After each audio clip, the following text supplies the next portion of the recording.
Hello, what is up guys? My name is Seventh and welcome to my channel. Today, testing out a new helmet. I got this new helmet, it's HJC ARPA 70, I believe. Yeah, ARPA 70. And I have been lazy, so lazy about getting the components in for my Sony action camera. Yes, I do like GoPro.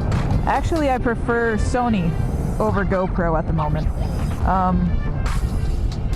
So I've been really struggling though with Sony, not because of the camera's performance, not because of the quality of the videos that I'm taking, but because of the shape of the overall camera.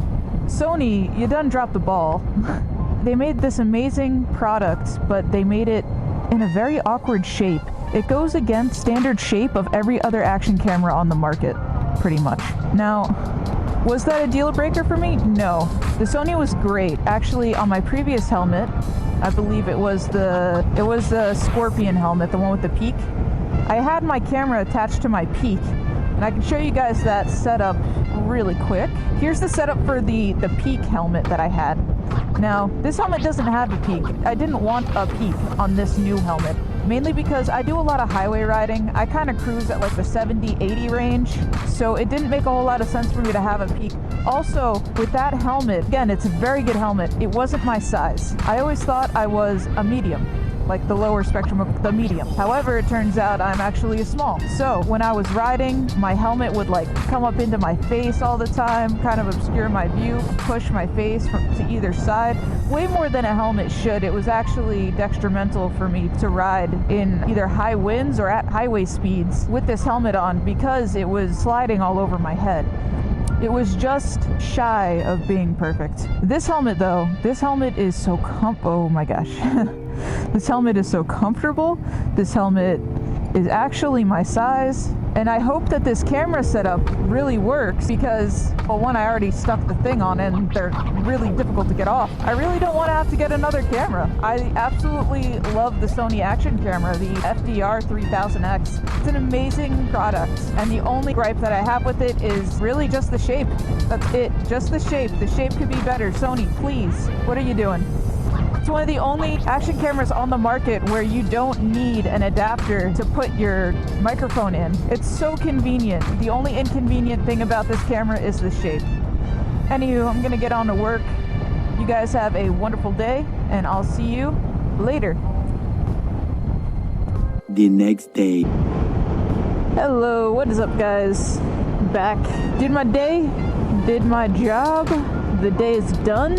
It is ass o'clock in the morning on my way back to my house.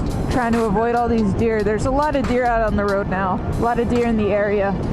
Anywho, my new camera setup. I am desperately trying to find a gamma setting and camera position that really works well for my helmet scheme and everything. As it stands, I just made a secondary adjustment. I could actually see now if my camera's on, which is great because like on the GoPro, if it was like right in front of my face, right in front of my mouth, the little chin mount thing, I wouldn't be able to see if it was on or not unless I did a peek in the here. With the way that I have my current camera set up, before, like, it was pointed way too down here. It wasn't really showing what I was looking at. So hopefully with this small adjustment, it'll help out a lot. I really do love this camera. I love this helmet. I don't want to have to make a compromise and buy a totally separate helmet for a motovlogging helmet. Also, to kind of justify that purchase, I can't really justify it, to be honest, because I don't have an income off of YouTube and can't blow that extra money, you know? So I'm just working with what I got here. Happy to have something that I can record with and it doesn't interfere with my visor. So that's the one thing with the other helmet, you know, the way I had my camera hooked up, the visor would hit it. I couldn't open it all the way. I could just crack it, and even then it would slide back down to the closed position. So while the helmet had very good ventilation, which by the way was the only saving grace for that camera setup, it was still annoying that I couldn't lift my visor because people still can't hear me. I'm a very quiet person. Finding the right mic settings for me is difficult enough. People have a hard time hearing me in person. So when I can't open my visor to talk to people, it's a little bit of an issue. So hopefully this camera setup works. It's the angle I'm going to be running for the ride tomorrow morning. By the way, yeah, I'm doing a ride tomorrow morning. It's going to be for the new Indian Chief lineup. Really excited to try that out.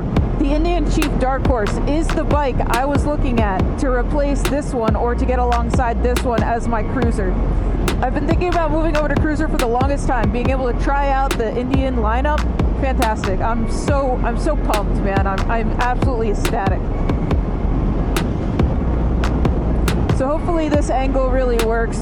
I do notice a little bit of wind hitting my camera setup right now. It is what it is, you know. Of course there's going to be noise. It's not the most sleekest setup. It's not like your GoPro setups. Eventually I will get a GoPro and eventually I will set up my helmet, record like that. But as of right now, this will be just fine. This is all I need. Anywho, guys, thank you for joining me on this really short video. I'm really just trying to get back in the swing of things, find the right camera angle for my recordings.